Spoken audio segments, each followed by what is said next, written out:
Romanos capítulo 12, a partir do verso de número 1. Nós vamos ler até o verso de número 5.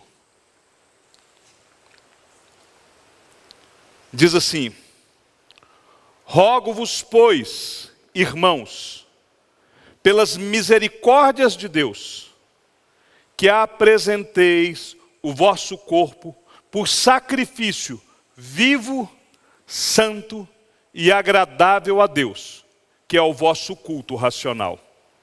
E não vos conformeis com este século, mas transformai-vos pela renovação da vossa mente, para que experimenteis qual seja a boa, agradável e perfeita vontade de Deus.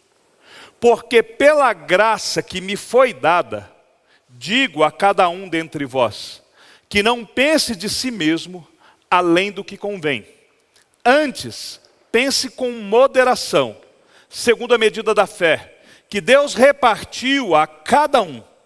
Porque assim como num só corpo temos muitos membros, mas nem todos os membros têm a mesma função, assim também nós, conquanto muitos, somos um só corpo em Cristo, e membros uns dos outros, tendo, porém, diferentes dons, segundo a graça que nos foi dada.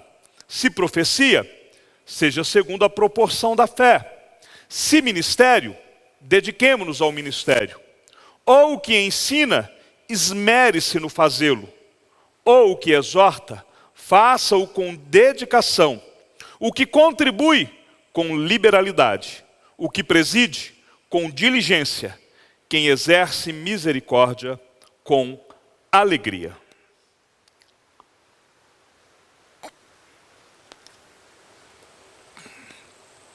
O apóstolo Paulo está aqui no capítulo 12 chamando os cristãos a uma nova vida, um novo padrão comportamental, uma nova maneira de viver. E ele começa de uma maneira assim, bem enfática. Ele clama até pela própria misericórdia de Deus, que nós possamos nos apresentar a Deus como um sacrifício. E ele ainda requer que nós possamos não nos conformar, não entrarmos na forma deste mundo. Aliás, não é só não nos conformar. Para Paulo, nós, além de não nos conformar, nós precisamos transformar pela renovação da nossa mente. Nós precisamos mudar o nosso jeito de pensar. Isto é o que se exige de nós, isto é o que se espera daquele que teve um encontro com Cristo, daquele que teve a sua vida transformada por Jesus. Que esta pessoa, ela não se conforme com o mundo, que ela não entre na forma do mundo, que ela não se amolde àquilo que é contrário à palavra de Deus, e que além de ela não se conformar, que ela se transforme. Ou seja, que ela mude o seu padrão. Que a maneira como ela já estava conformada possa agora ser algo diferente. Nesta semana, mais propriamente dia 31 de outubro, a próxima quarta-feira, nós vamos celebrar os 501 anos da Reforma Protestante.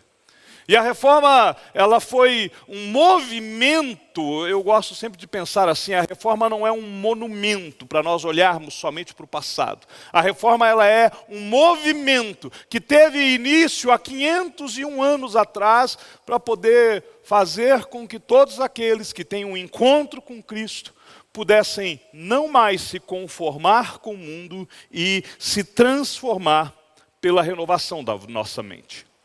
O ano passado, durante as festividades dos 500 anos da Reforma, falou-se de reforma o tempo todo, o ano inteiro. Eu tive o privilégio de participar da comissão da Igreja Presbiteriana do Brasil dos 500 anos da Reforma. Como eu fazia parte da comissão executiva, sendo presidente de sínodo, eu então fui colocado na comissão organizadora da celebração no estado de Minas Gerais.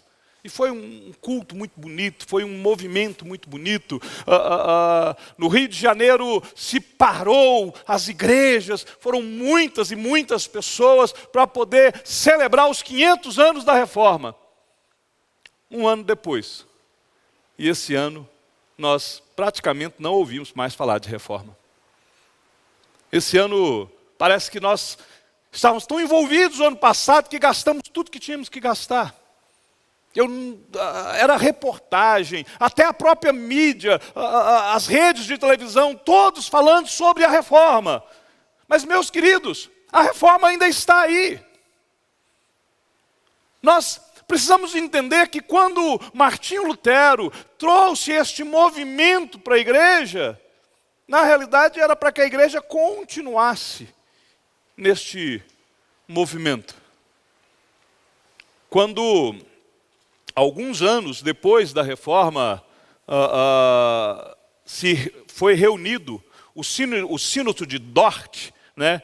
Gilbertus Boetius, ele diz que a igreja reformada precisava estar sempre se reformando, ou seja, a igreja reformada precisa sempre voltar aos princípios nos quais ela foi estabelecida. A reforma protestante nos mostra, através da história, de como que a igreja da época, daquele período medieval, de como que aquela igreja estava mergulhada numa imoralidade. Como que a igreja havia perdido o seu rumo, como que a igreja tinha saído dos trilhos. A igreja já não era mais pautada pela palavra. Mas quando eu olho para a igreja dos nossos dias, particularmente eu percebo a necessidade de uma outra reforma. Particularmente eu percebo que a igreja dos nossos dias, ela precisa de um outro movimento reformista. Talvez não uma reforma doutrinária, mas uma reforma que leve a igreja a cumprir o seu papel como igreja. Ou seja, nós não podemos nos conformar com este mundo. Nós não podemos estar satisfeitos como a igreja tem caminhado. Nós não podemos olhar para as circunstâncias que nos cercam e dizermos que estamos felizes. Eu me lembro, quando eu era criança, morava na cidade chamada Guapé, sul de Minas Gerais, e certa vez chegou uma turma de ciganos, e eles armaram barracas, e eu gostava de ficar vendo o que eles faziam. Eles ficaram acampados numa área muito grande, que ficava no fundo da minha casa, então eu subia numa das árvores que tinha no quintal e conseguia ver o que eles estavam fazendo. As tendas deles ficavam a alguns poucos metros do muro da minha casa, então dava para observar. E eu gostava de vê-los fazendo tacho. Não sei se você já viu, né? Eles pegam uma folha de cobre, né? Uma folha relativamente grande de cobre, né? E colocam sobre um molde. E ali eles têm um martelinho, é um martelinho um pouco diferente. Ele tem uma de suas pontas arredondadas, e eles então vão martelando aquela folha de cobre, até que aquela folha se amolde, se conforme com aquele molde, e depois é a partir dali que começa a se moldar o tacho de cobre. Aquela folha, ela se amolda. E quando a palavra de Deus vem nos falar que nós não podemos nos conformar com este mundo, é esta figura que me vem à mente. A figura de que nós estamos sendo colocados sobre o mundo, e se nós não tomarmos cuidado, este martelinho vai nos colocando, nos conformando com as questões que nos cercam. E eu percebo que às vezes a igreja, ela vai se amoldando, ela vai se acostumando, ela vai tendo a sua consciência cauterizada. Se nós fizermos aí um breve histórico da história da igreja, nós vamos perceber que no primeiro século a igreja era uma igreja ativa, pujante, era uma igreja que estava envolvida, que pregava, que evangelizava, era uma igreja que queria a expansão do reino de Deus. Mas por volta do ano 90, 90 e poucos, nós já vemos o apóstolo João exilado na ilha de Patmos, e escrevendo as cartas do Apocalipse, ele já começa a dizer para a igreja, para que ela não abandonasse o seu primeiro amor, para que ela voltasse à prática de suas primeiras obras. logo nos primeiros 100 anos, já tinha algumas igrejas se amoldando, se conformando com a situação do mundo que ela estava vivendo. Eu tenho preparado nos últimos dias, e eu não sei se eu consigo pregar ainda esse ano, porque da agora para dezembro o tempo voa, mas eu tenho preparado exatamente uma série de mensagens nas 7 cartas às igrejas de Apocalipse, né?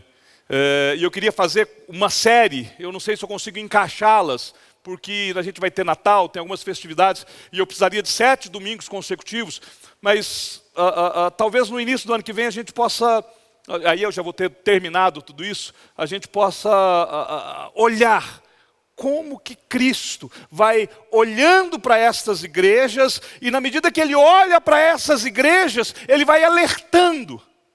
E se nós fizermos uma análise dessas igrejas e olharmos para a linha histórica do cristianismo, nós vamos perceber que no decorrer dos séculos, na medida que os anos vão passando, que as eras vão passando, estas igrejas retratadas em Apocalipse, elas são muitas vezes o reflexo de momentos históricos da igreja no decorrer da própria história da humanidade.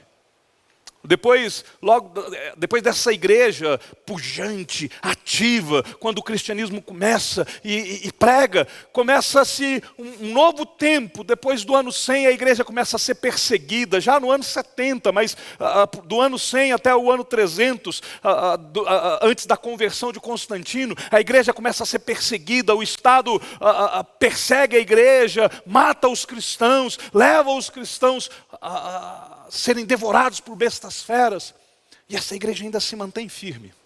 Nesse período, nós vemos exatamente uma igreja que se renova, uma igreja que volta a crescer.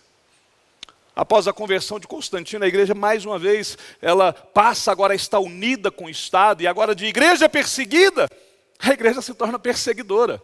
A igreja que antes era caçada, ela agora se conforma mais uma vez com o mundo. E agora a igreja que persegue. E aí nós vamos ver de santas não tinha nada, mas as chamadas santas inquisições, né?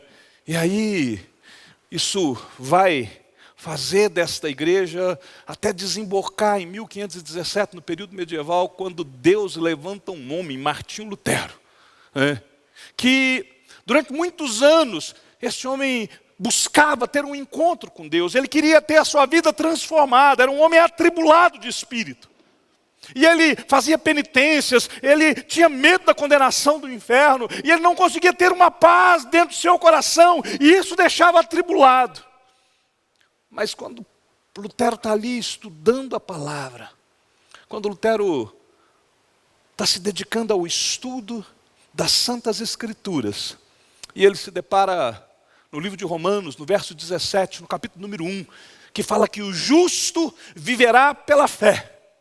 E ali o Espírito Santo acende dentro de Lutero uma certeza, a certeza da sua salvação. E aí então ele começa a pregar de forma diferente, a ensinar as Escrituras, até que no dia 31 de outubro, Lutero vai, afixa as suas 95 teses na capela de Wittenberg. Nessa época ele tinha cerca de 34 anos. E a ideia de Lutero não era romper com a igreja, muito pelo contrário. O que Lutero queria era gerar uma discussão acadêmica sobre o assunto. Ele queria que as pessoas pudessem discutir aquilo que estava ali pregado. Ele queria que a igreja pudesse retornar para aquilo para o que ela foi chamada.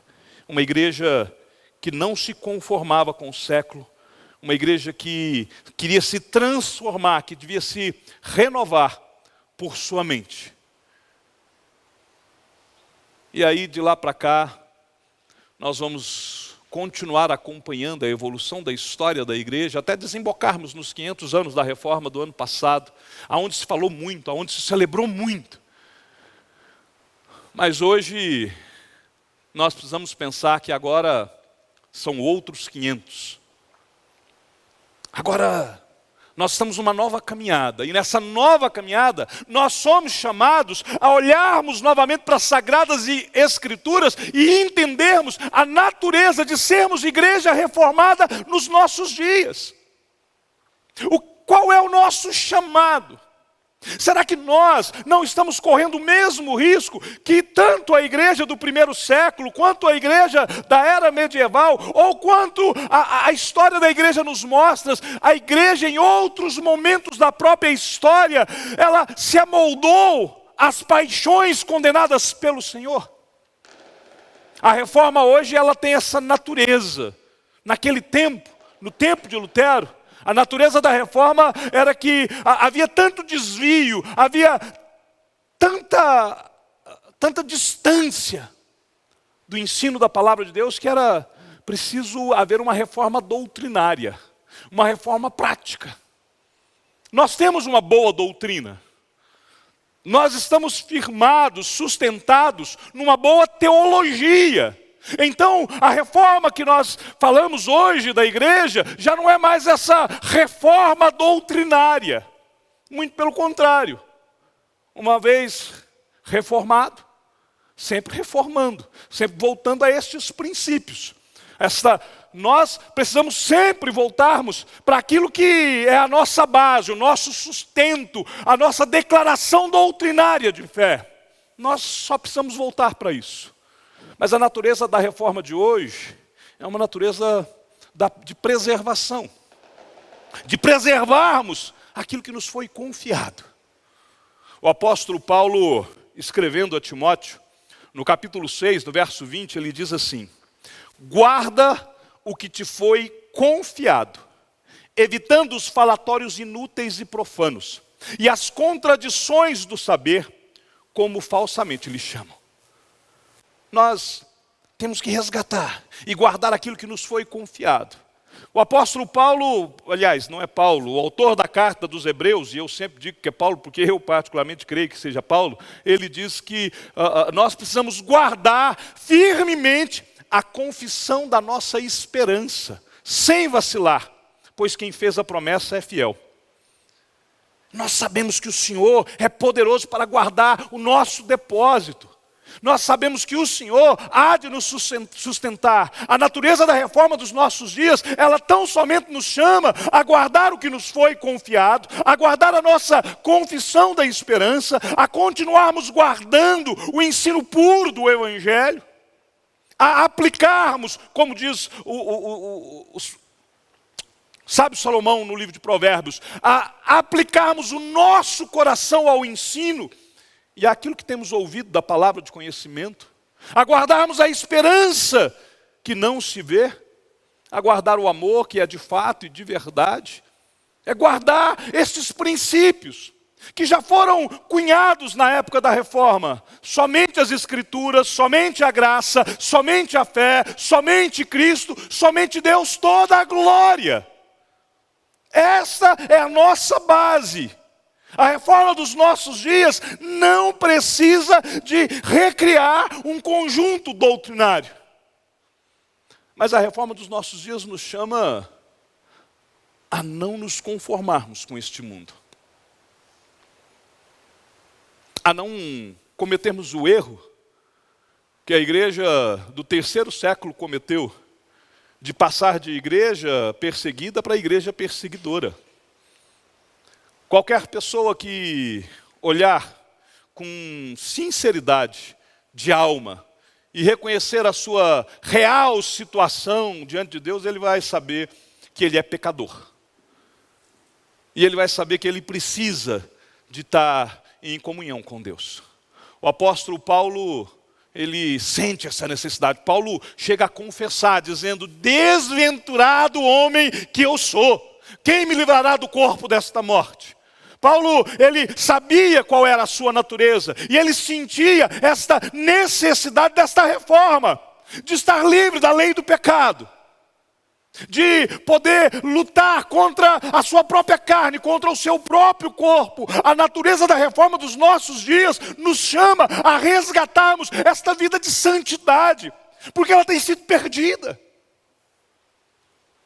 esta vida de piedade, uma vida piedosa, piedosa diante de Deus, de resgatarmos a leitura, a meditação nas Sagradas Escrituras, de voltarmos a viver a prática da doutrina espiritual e não mais da doutrina de ortodoxia.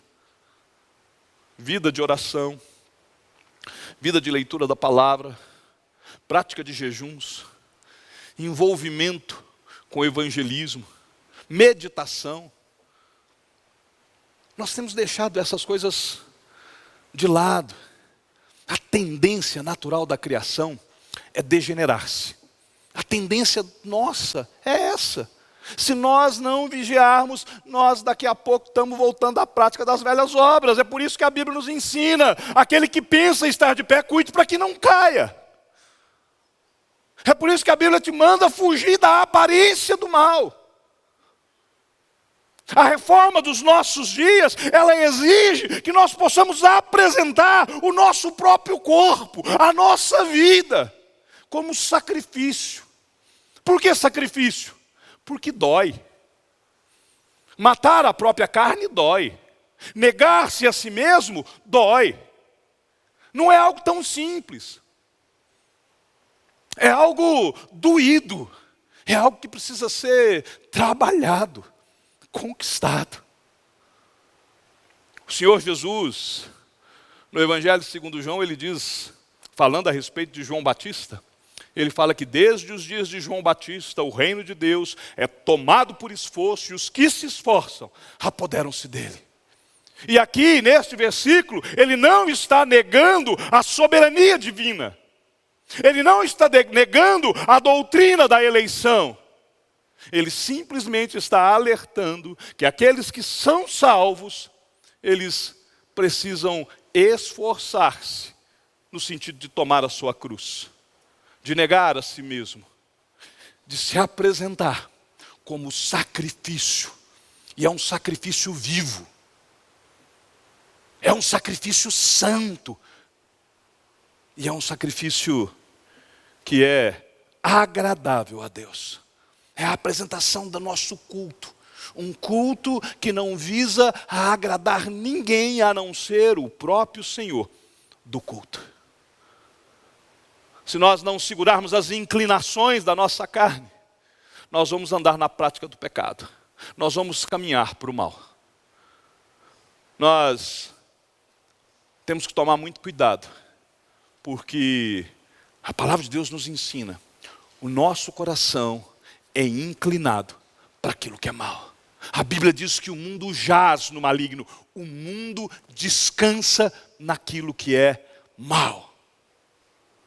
E quando nós nos voltamos para as Escrituras, o apóstolo Paulo, ele deixa bem claro que toda a Escritura, toda ela é útil para o ensino. Toda a Escritura é útil para a repreensão. Toda a Escritura é útil para a correção, para a educação na justiça, a fim de que o homem de Deus seja perfeito e perfeitamente habilitado para toda boa obra. Lembra daquele martelinho que eu falei que vai fazendo a chapa de cobre se amoldar até virar um tacho? A Escritura é o martelo que vai nos amoldar, não na forma do mundo, mas vai nos amoldar de acordo com a vontade de Deus. Que vai nos levar a transformarmos pela renovação da nossa mente. É através da palavra de Deus que nós seremos aperfeiçoados e perfeitamente habilitados para toda boa obra. Não há nenhuma outra referência nas Escrituras a outra ferramenta necessária para nós sermos transformados. Se nós queremos viver uma reforma nos nossos dias, nós começamos com essa nova vida apresentada por Paulo no capítulo 12, né? E Paulo faz um rogo e ele chega a ser enfático pelas misericórdias de Deus, para que nós possamos não mais nos amoldarmos, Nós temos que sair dessa forma do mundo. Nós temos que abandonar a prática do pecado. Nós temos que viver segundo o desejo, a vontade de Deus.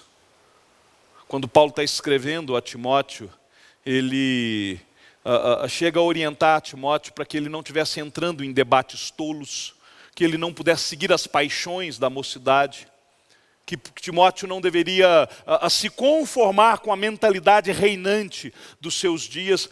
Paulo chega a dizer que esses debates, que essas questões, elas tinham até a aparência de piedade, mas no fundo elas só negavam o poder de Deus. E é por isso que a recomendação de Paulo é clara, que nós vamos nos aperfeiçoar através da palavra. Nós vamos nos moldar através da palavra de Deus. A palavra de Deus é que vai nos colocar de volta nos trilhos, de volta nos rumos.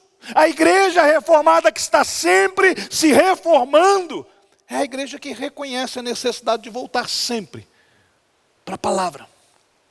Precisamos urgentemente de reformar o mundo em que vivemos, e isso só é possível através da palavra de Deus. A palavra de Deus é viva, a palavra de Deus é eficaz. Diz o autor de Hebreus que ela é mais cortante do que qualquer espada de 2 gumes. Que ela divide juntas e medulas, e que ela é apta para discernir os pensamentos e propósitos do nosso coração. Ou seja, quando a Bíblia fala a respeito dela mesma, ela nos mostra que ela tem o poder para revelar as facetas mais profundas da nossa alma. Como já disse certo filósofo, a Bíblia é o único livro que, quando nós lemos, na realidade, é ela que nos lê. Lendo as Escrituras, nós somos revelados diante de nós mesmos. Porque ela traz à luz tudo aquilo que há em nós. A palavra de Deus é a ferramenta que vai penetrar nos nossos corações. É a palavra de Deus que vai tirar de dentro de nós todo o ranço, toda a amargura. É a palavra de Deus que vai fazer com que nós voltemos a cumprir o nosso propósito como igreja. A resgatarmos este princípio de igreja reformada. Uma igreja que transforma o mundo aonde ela está inserida. Dá uma olhada na história.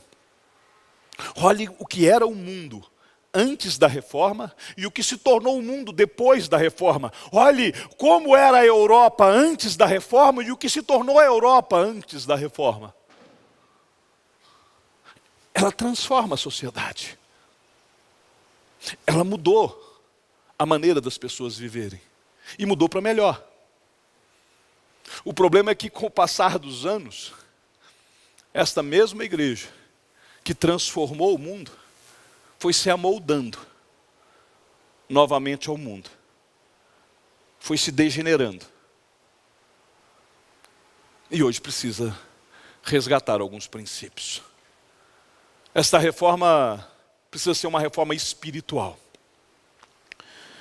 Essa reforma ela tem que vir e trabalhar em nós, porque essa graça que cada um de nós recebemos, não é para que nós possamos pensar de nós mesmos, mas nós temos que atuar agora de acordo com a moderação da fé, da medida da fé que cada um de nós recebemos. Como igreja, nós não podemos nos conformar com este século. Assim como a igreja não se conformou no século XVI, nós não podemos nos conformar no presente século. Não basta saber que nós temos 500 anos de história. Se nós continuarmos como igreja no caminho que nós estamos, a nossa história pode estar chegando nos seus momentos finais. Porque o compromisso de Deus é com a sua palavra. E não com outra coisa. Há movimentos religiosos que estão por aí, que são extremamente antigos. Mas não tem compromisso com Deus, e Deus não tem compromisso com eles. Quando Lutero se levantou, a história da igreja já tinha 1500 anos. E nem por isso Deus isentou de recolocar nos trilhos. Tem que haver transformação. Nós não conhecemos a mente do Senhor. Então, nós temos que renovar a nossa mente através da palavra de Deus. Nós não podemos assimilar a forma do nosso século, no nosso modo de vida. Nós temos que nos identificar com a mente de Cristo. E a mente de Cristo está revelada nas Sagradas Escrituras. Perceba, são duas atitudes. É não se conformar e transformar-se. É não tomar a forma de um, mas é assimilar a forma do outro. É não atender à forma da carne, mas é renovar a sua mente, é transformar-se pelo Espírito. Ou como diz o apóstolo Paulo em Gálatas, andai no Espírito e jamais satisfareis a concupiscência da carne, o desejo da sua carne. É despir-se do velho homem, é revestir-se deste novo homem. Por quê? Porque nós fomos ressuscitados juntamente com Cristo, e fomos ressuscitados com Cristo para buscarmos as coisas lá do alto, aonde Cristo vive, assentado à direita de Deus. Percebam, quantas e quantas igrejas têm buscado as coisas deste mundo. Quantos e quantos homens, homens de Deus, têm buscado somente as coisas deste mundo. Essa nossa história breve e recente da política brasileira nos mostra. A igreja cristã perdeu uma excelente oportunidade de fazer diferença. Porque tanto de um lado quanto de outro, começaram simplesmente a dizer, cristão não vota por causa disso, cristão não vota por causa daquilo. E a igreja não está ali para ser a consciência política de ninguém. A igreja existe para ser a consciência do Estado, do povo, no sentido de convencer e de ser a voz profética de Deus, de mostrar o pecado, de fazer diferença. De forma pessoal, eu e você temos a nossa cosmovisão própria e escolhemos os nossos candidatos. Mas quando eu vejo pastores usando disso para poder influenciar a favor de A ou B e renegar os defeitos tanto de A quanto de B, eles estão abandonando aquilo para que eles foram chamados. Não é o papel da igreja. O papel da igreja é voltar a dizer para o mundo, isto é pecado, isso é condenado por Deus. O caminho que Deus quer que nós andemos é este caminho. E nós só aprenderemos o caminho de Deus quando nós nos voltamos para as Escrituras. A igreja que precisa dessa reforma, ela é a igreja que precisa erguer mais uma vez a bandeira da palavra e dizer, este aqui é o caminho, andemos por ele. Vivam de conformidade com o padrão de Cristo. Ou então é a igreja que vai dizer, seja nossos imitadores assim como nós imitamos a Cristo. Não é suficiente frequentarmos a igreja se nós não transformarmos o mundo que está à nossa volta. Eu não me conformo e eu me transformo. A igreja de Cristo é um corpo que tem muitos membros. Nem todos os membros têm a mesma função. Cada um de nós foi colocado na igreja de Cristo para executar a sua função, para executar o seu chamado. E todos nós juntos, funcionando como corpo, com a multidiversidade dos nossos dons, segundo a graça que Deus nos deu. E aí Paulo vai aqui distribuir alguns. Ele vai falar se profecia, deve ser de acordo com a proporção da fé. O profeta é aquele que anuncia a palavra de Deus. Se ministério, dediquemos ao ministério. Ministério é serviço. Nós juntos precisamos executar o serviço que Deus tem para nós como igreja. O que exorta, faça com dedicação, e exortar aqui é motivar, é impulsionar. E nós temos que nos dedicar a nos impulsionarmos mutuamente. Aquele que contribui com liberalidade. Todos nós somos chamados a contribuir com a causa, com o Evangelho, com a expansão do Evangelho. Aquele que preside, aquele que dirige, que faça isso com diligência. Quem exerce misericórdia, quem está socorrendo os necessitados, precisa fazer isso com alegria. E depois que Paulo fala destes dons, ele então diz: o amor seja sem hipocrisia, seja sem falsidade. A igreja que não se conforma com o mundo é a igreja que exerce os seus dons a favor do mundo e que ama sem hipocrisia, que ama sem falsidade. Há tempos atrás, pregando aqui, eu usei uma imagem que era como se fosse uma foto dentro de um carro. E à frente havia uma estrada toda de terra, que era a estrada por onde nós precisaríamos passar. E no retrovisor mostrava que a estrada que ficava para trás era uma estrada perfeita, linda, muito bem calçada, pavimentada, toda já preparada. E havia um versículo, Atos capítulo 13, verso de número 36, no canto desta imagem, que falava que Davi havia servido a sua própria geração conforme os desígnios de Deus, antes dele poder morrer. A igreja dos nossos dias, a igreja que precisa voltar a estes princípios da reforma, é a igreja que quer servir esta geração, conforme os dons que Deus nos deu, segundo a sua imensa graça.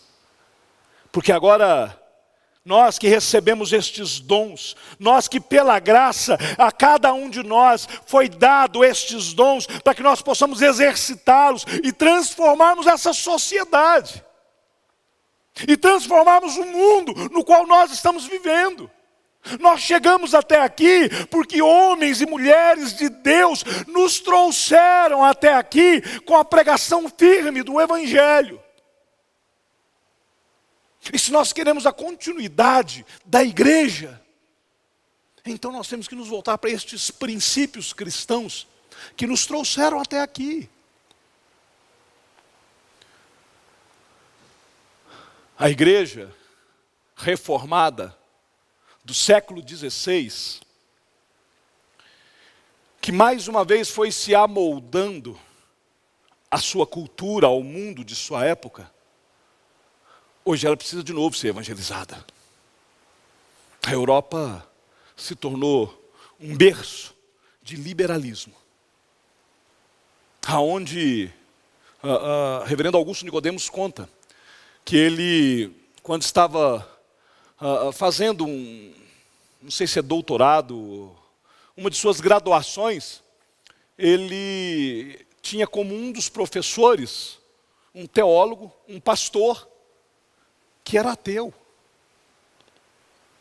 que não acreditava em Deus, mas era pastor, pastoreava a igreja, pregava todo domingo, mas já não cria, negava a própria fé, porque os cuidados deste mundo são capazes de apagar a chama do Espírito. Hoje de manhã, na escola dominical, lendo Tessalonicenses capítulo 5, nós falamos de não apagar o Espírito Santo. Falamos da vida de oração, e que uma das características para nós mantermos acesa esta chama do Espírito era a nossa vida devocional de oração. Nós precisamos resgatar, meus queridos, o padrão de vida cristã, o padrão de igreja reformada, mas uma igreja que vive de forma piedosa. Uma igreja que se coloca à disposição de ser usada de acordo com os dons que recebemos. Romanos capítulo 12 nos fala da nossa nova vida, mas ele diz que essa nova vida tem de ser regada através do uso correto e eficiente dos dons que o Senhor nos deu. Se nós quisermos preservar tudo aquilo que nos foi confiado, uma igreja reformada sempre se reformando, uma igreja reformada sempre reformando, uma igreja que sempre volta aos seus princípios de fé, então nós vamos buscar, em primeiro lugar, o reino de Deus e a sua justiça. E buscando o reino de Deus e a sua justiça, nós vamos redescobrir os valores da palavra de Deus. E assim nós retornaremos, de forma quase que automática, aos princípios que nos são tão caros. Somente a graça, somente a fé, somente Cristo, somente a Deus toda a glória. Nós vamos retornar àquilo para o que nós fomos chamados. Teremos um arrependimento real e sincero diante de Deus. E isto vai promover uma reforma na nossa própria vida. Vai fazer com que nós não nos conformemos com este século, que transformemos. E dessa forma nós edificaremos uma comunidade de verdadeiros adoradores, pessoas que querem viver aquilo que nós cantamos aqui. Pessoas que vão adorar a Deus pelo que Ele é, não pelo que Ele faz, não pelo que Ele pode fazer. Adorar a Deus pela beleza da sua santidade.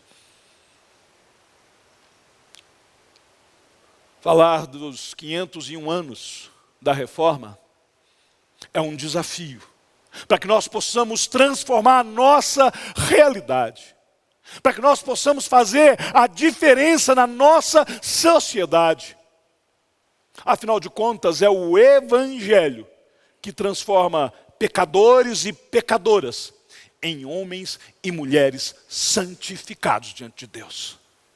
É o Evangelho que transforma meros turistas, frequentadores de igreja, em embaixadores do Rei dos Reis e do Senhor dos Senhores.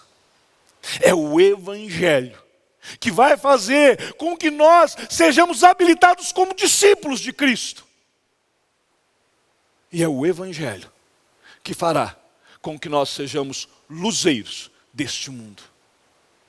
Como diz o apóstolo Paulo na carta aos Filipenses, capítulo 2, versículo 15, para que vos torneis irrepreensíveis e sinceros, filhos de Deus inculpáveis, no meio de uma geração pervertida e corrupta, na qual resplandeceis como luzeiros do mundo.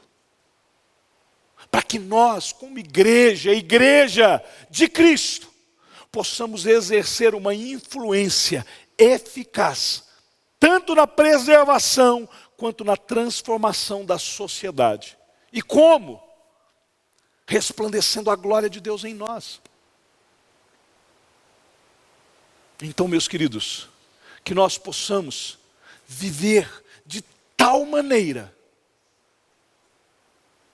que este rogo do apóstolo Paulo nos leve a nos apresentarmos diante de Deus, apresentar o nosso próprio corpo, mesmo que isto doa, mesmo que nós tenhamos que romper com alguns paradigmas, mesmo que nós tenhamos que enfrentar algumas coisas que para nós já se tornaram habituais, mas transformar, renovando a nossa mente,